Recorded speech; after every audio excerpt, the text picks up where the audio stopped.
Shalom, shalom. Baruch are all those who revere Yahuah and who walk in his way. Praise Yah. All praises be unto the Most High. Today I am going to read chapter 2 of Sirach.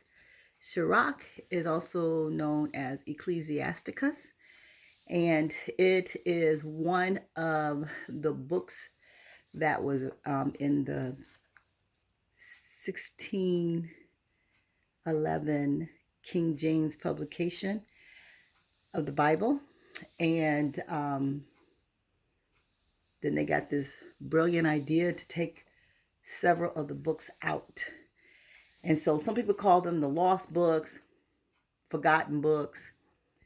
But because we're headed to the end of days, the Father has caused it to be that these books have surfaced.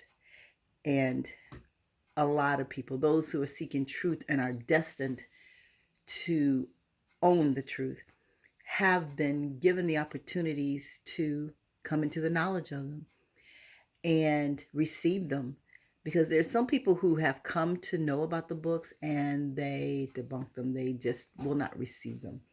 So, and I will say that there's been a few I have read that I'm like, no, I'm not receiving that. So we do have to read along with Ruach being there with us and getting counsel from him.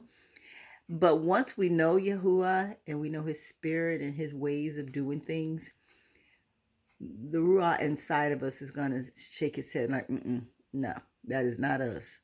So I'm not going to say that they're all reliable or credible, but most of them are.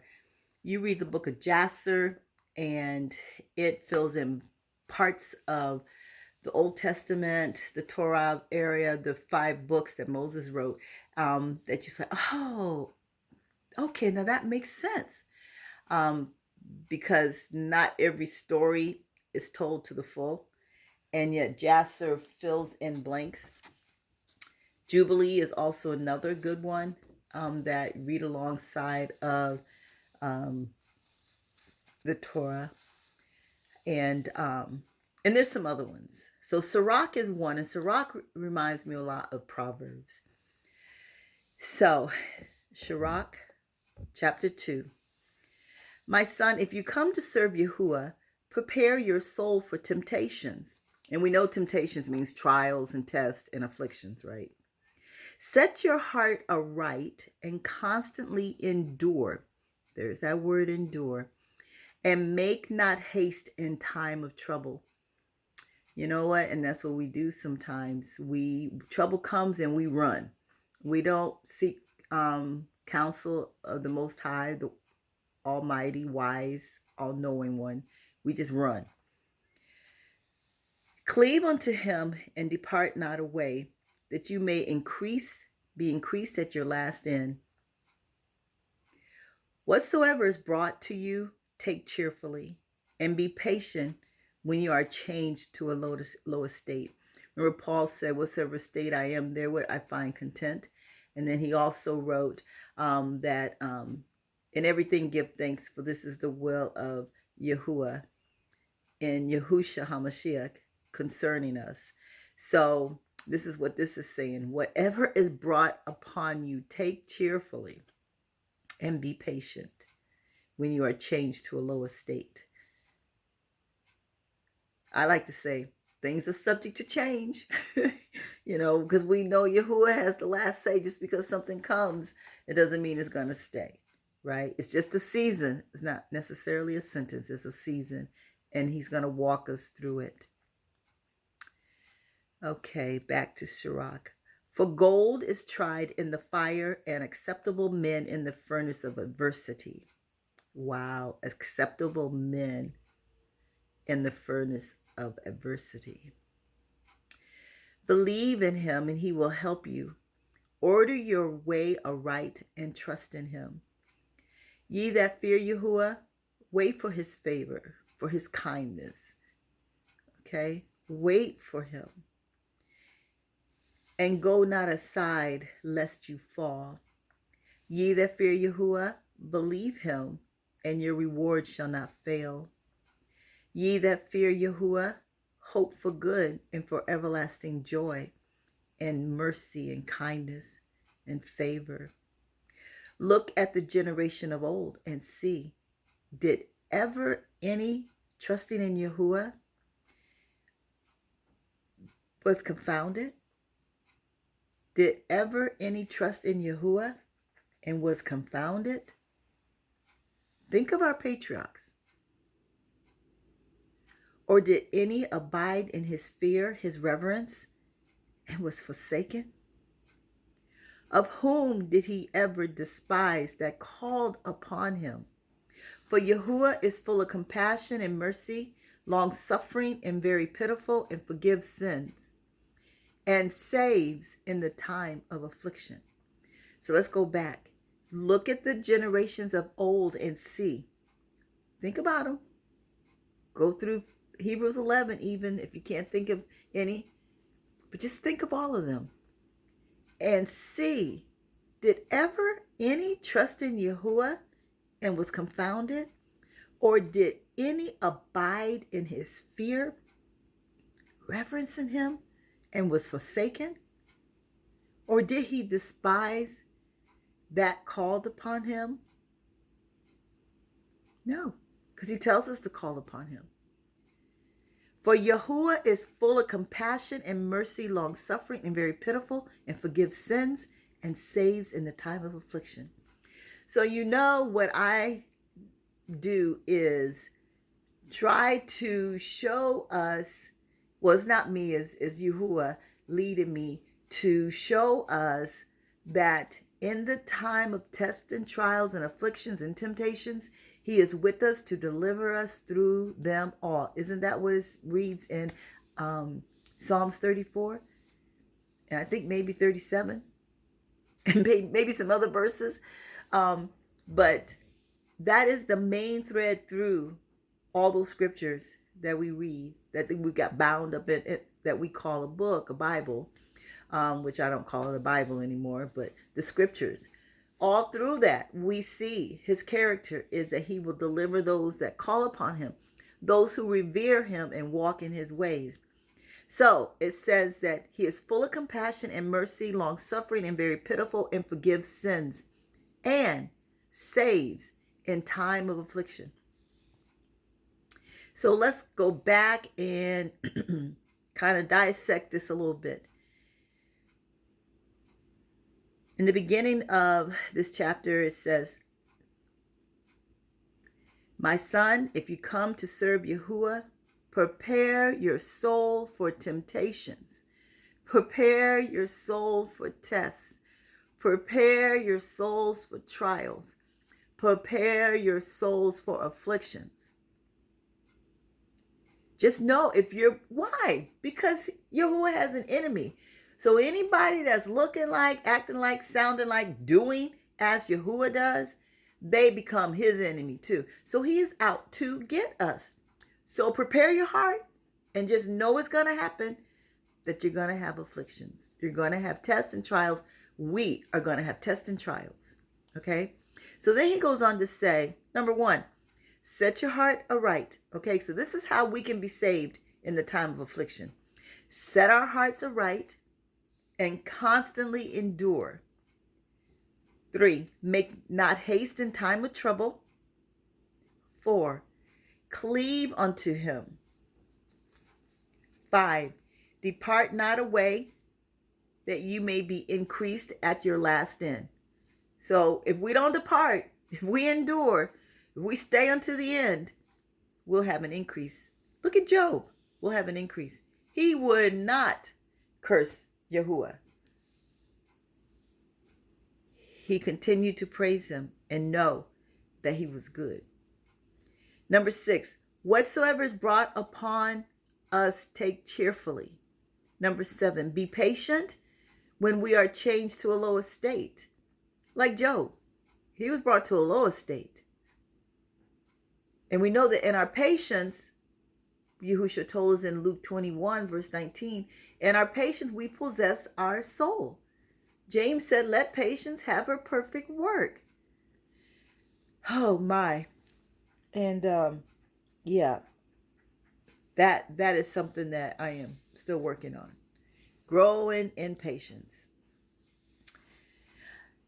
Number 8, for gold is tried in the fire, and acceptable men in the furnace of adversity.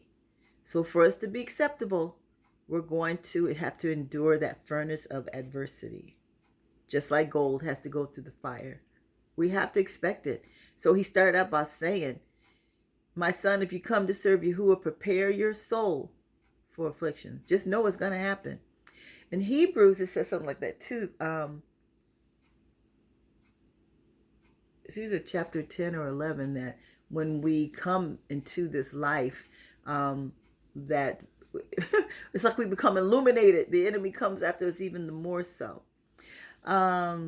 Okay, so we are on number 9. Believe in him and he will help you. 10. Order your way aright. 11. Trust in him. 12. Ye that fear Yahuah, wait for his favor and kindness. Wait for it. That's patience. That's patience. We wait because we know that he is reliable and trustworthy in what he has said he's going to do. I'm waiting on him. I'm waiting on him. Okay.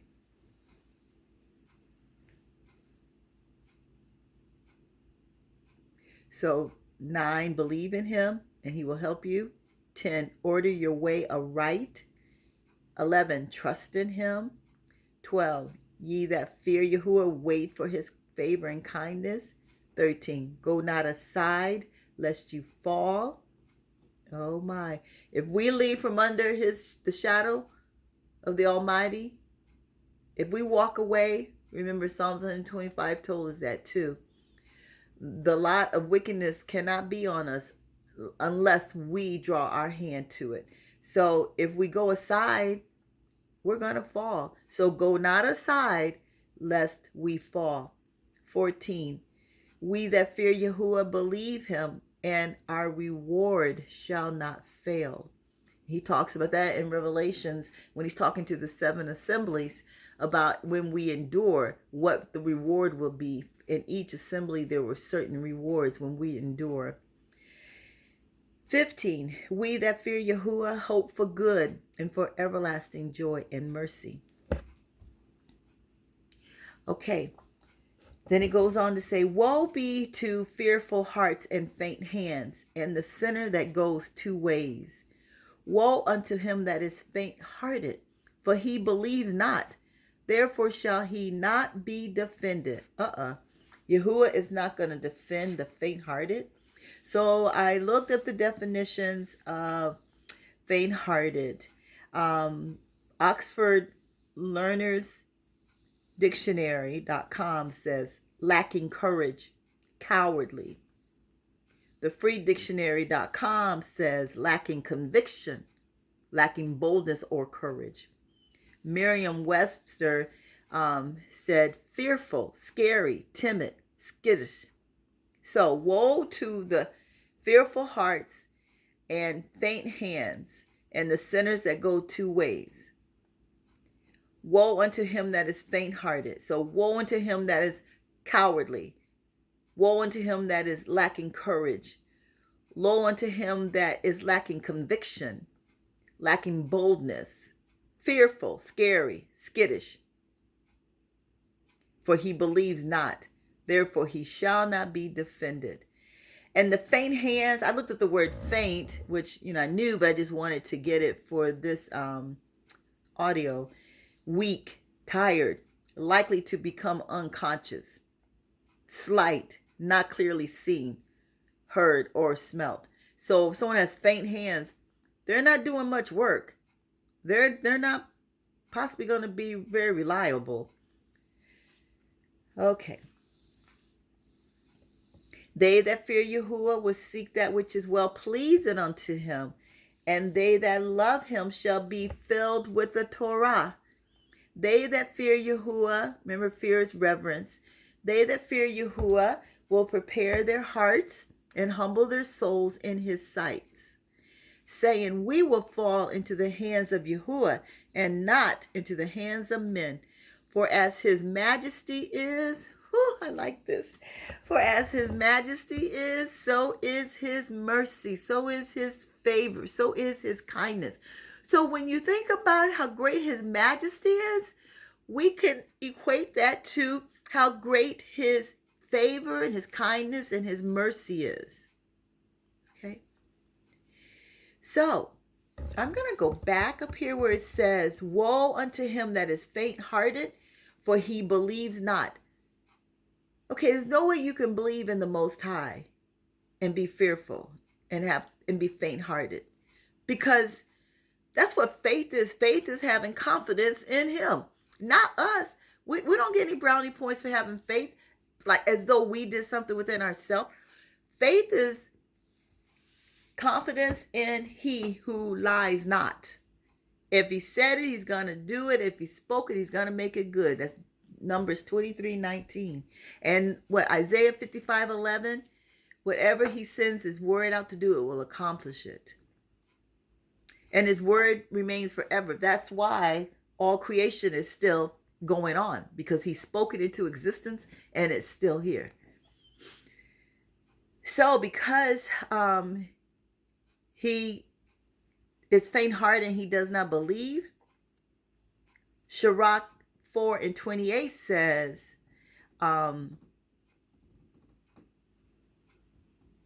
because if we do in Sirach 4:28, strive for the truth unto death, and Yahuah shall fight for you. And then in chapter 2 it says, because this person is faint-hearted and doesn't believe, Yahuah is not going to defend him. But when we strive for truth, Yahuah shall fight for us. For Yahuah is full of compassion and mercy, long-suffering, very pitiful, and forgives sins, and he saves in the times of affliction.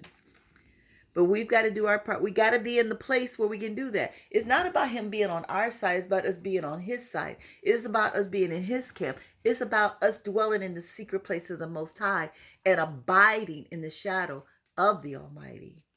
That's when we can say that he is our refuge and our fortress, the one in whom we trust. So strive for the truth unto death. And death, of course, could be when we leave this mortal body. Our spirit leaves this mortal body. But also to remember there has to be this other flesh, other death, which is the flesh, while we're yet living in this mortal body. And I believe that it'll be easier to die when our spirit leaves the mortal body when we die in the flesh. And so we've got to be working on that too. So anyway, so that's all I have for today. I just wanted to share with you that even in Sirach, he is telling us that he saves in the time of affliction. But we got to do our part. We've got to set our heart aright. We got to constantly endure. We can't make haste in time of trouble. We've got to cleave to him. Don't depart away from him. Whatever is brought to us, take it cheerfully. Don't be complaining and murmuring, because remember that's what the children of Yisrael did when they were in the wilderness, murmuring and complaining. We have to be like Job, that when things change and we're brought to a lower state, we continue to be patient. Remember that as gold is tried in the fire, acceptable men are chosen in the furnace of affliction and adversity. We've got to remember to believe in him, and he will help us. When we believe in him, he'll help us.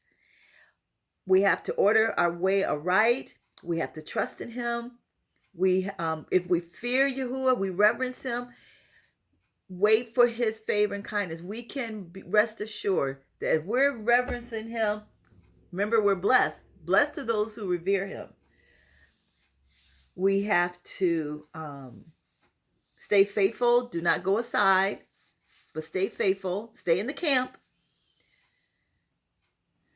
Remember that we that fear Yahuah is the same as believing in him.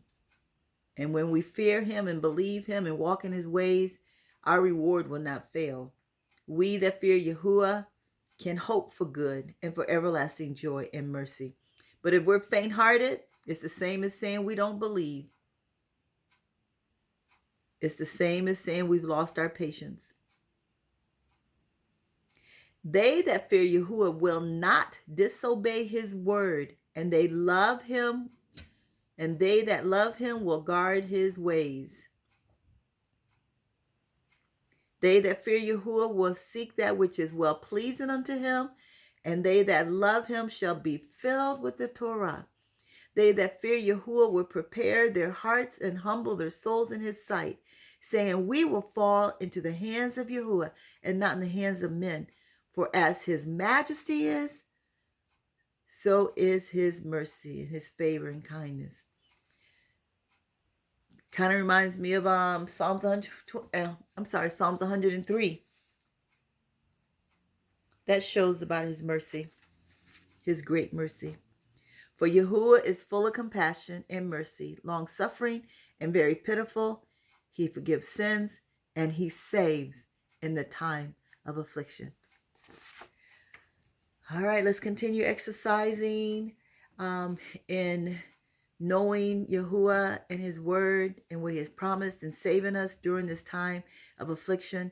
Because no matter what we go through now, it is nothing.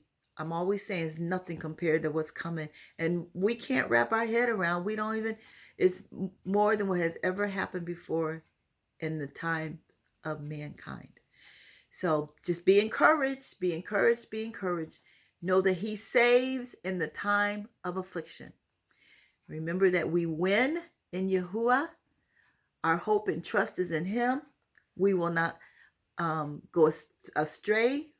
We will cleave to him. We will abide in him. And abide in him means just that when adversities come, we don't leave, but we resist evil. Go back to that audio on abide. We resist that which is evil, and we stand with him, and we show our faithfulness. So shalom, and until next time, we win in Yahuah. We win.